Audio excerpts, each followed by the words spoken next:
You might not have realized that this is actually where cork comes from. The process of harvesting the cork oak takes precision, years of practice, and a good axe. In the Alentejo region of Portugal, workers spend their summers delicately removing the outer layers of the trees by hand before sending them to be processed into something a little more recognizable. Natural cork has been used in winemaking for centuries and is still the stopper of choice for 89% of Wine Spectator's top 100 wines. On today's episode, we take a look at how cork goes from bark to bottle. It all starts here. Portugal has the largest cork oak forest by area in the world. It takes around 15 years for a cork oak tree to grow its first layer. But it's harvested in cycles of 9 years. And only from the third harvesting on, or 27 years later, the raw material called Amadea cork is ready for processing. Comecei com 15 anos, tenho 45, há cerca de 30 anos que faço extração de cortiça. A cortiça é feita neste período, no período do verão, é feita com machados, com parelhas, como a gente cá chama, que é 2 homens, para se ajudarem um ao outro, com muito cuidado para não dar cabo das árvores. É muito difícil, porque tem que se ter ciência para dar cabo das árvores e para as árvores nunca sofrerem.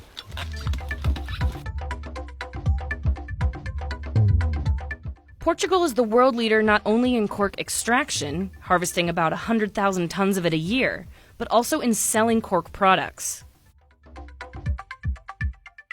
2018 was an historical year for the cork industry. We crossed Portugal for the first time in our history 1 billion euros in exports. Wine stoppers make up a majority of the market, representing 70% of total exports. Knowing that 40 million cork stoppers are produced daily in Portugal, it's very likely that when you are opening a wine bottle, the cork stopper is coming from Portugal. After a period of rest, the cork planks are ready for the first stage of the industrial process, the boiling. Raw cork is boiled for at least 1 hour to reduce its humidity, making it softer. The planks are trimmed to size and then punched to form the natural cork stoppers. 7 out of 10 bottles of wine in the world choose a cork stopper. Our exports to the world have been growing in average of 4.5% over the last 10 years, which is a growth that is bigger than the wine industry. So it shows that we are not only taking part of the growth of the wine business as well as taking a market share back to cork out from some competitors and artificial closures. Cork is a natural product. There are another kinds of stoppers, something like plastic or metal, but it's very important to use natural stoppers because it's more ecological and it's very good for aging our wine and maintain better quality.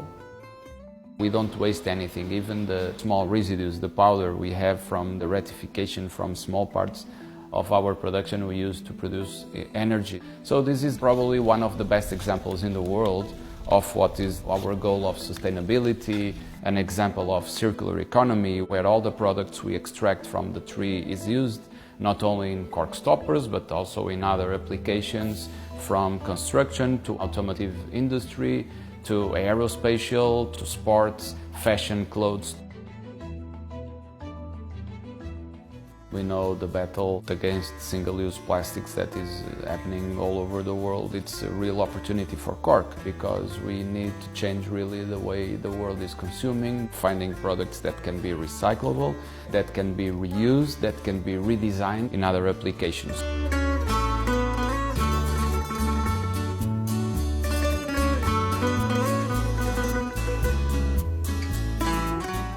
Traditional cork stoppers are very popular with winemakers around the world, but more alternative methods for sealing a bottle are becoming mainstream.